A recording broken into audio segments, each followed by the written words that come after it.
The 115th Congress convened this week. That means new leaders in some slots on Capitol Hill. One of them's the House Veterans Affairs Committee. Congressman Phil Roe of Tennessee is the new chairman of that committee. Mr. Chairman, thanks for joining me this morning. What are the top items on your agenda as you take over the House Veterans Affairs Committee?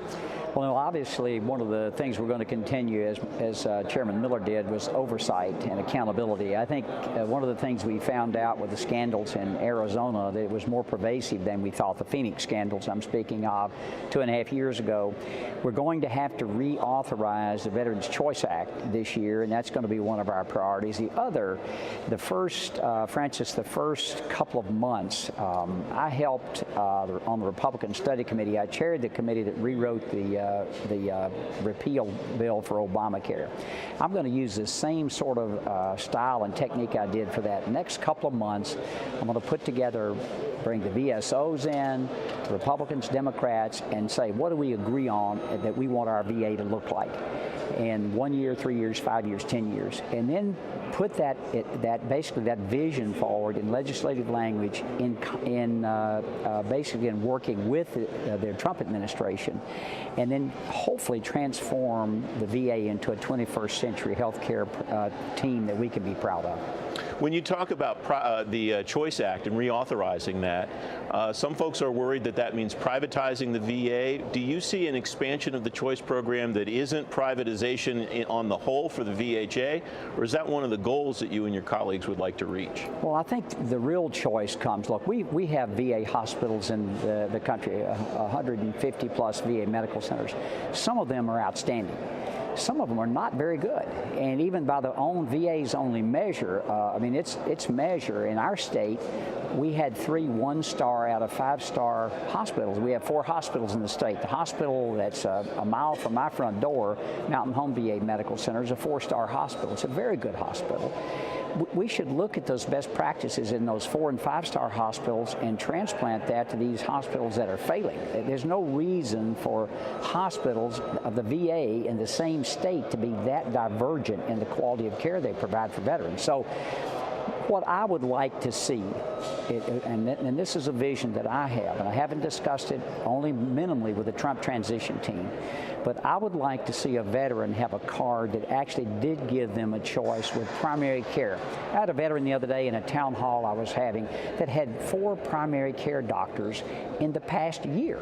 Well, if that veteran, like I am, I'm a veteran, if I have a good primary care doctor where I am, why can't I see that primary care doctor? If that primary care doctor is certified by Medicare and they're board certified specialists as I am, a veteran ought to be able to see me or another doctor if they want to in the primary care arena.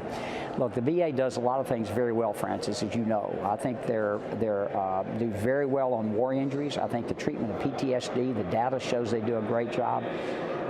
The VA currently, right now, is 4,000 physicians short. If tomorrow, they'd have to hire 4,000 doctors just to be fully staffed.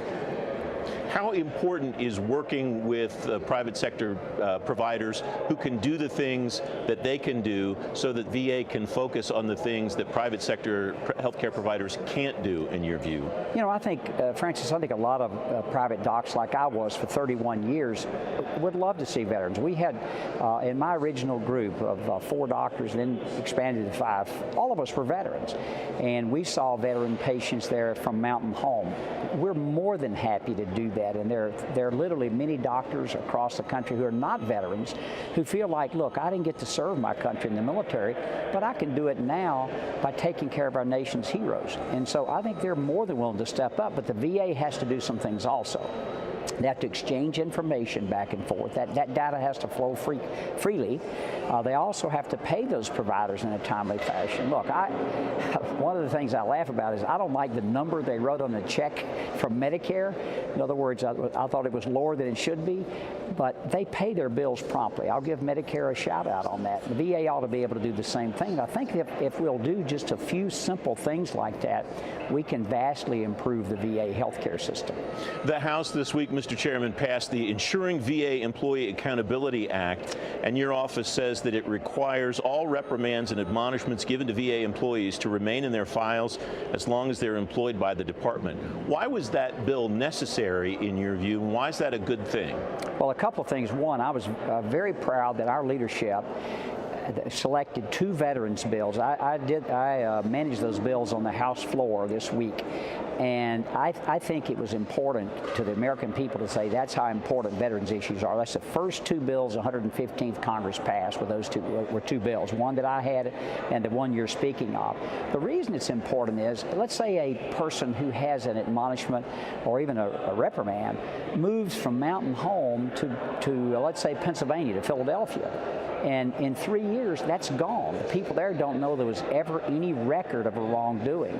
Well, you don't do that in the other system. If you have a lawsuit in the past or something in your record, you have to, as a citizen, you have to provide that information. You're buying a home or whatever you're doing to get credit. So I think it should be there. It doesn't mean you can't be rehabilitated and have a great career. And as I spoke this past week on the House floor, most of the people who work for the VA do a great job. I know many of them personally. There are over 350,000 people that work for the VA, and a vast majority of those are very, very good employees. Congressman Phil Roe, the chairman of the House Veterans Affairs Committee, thank you very much for joining me this morning. Thank you, Francis.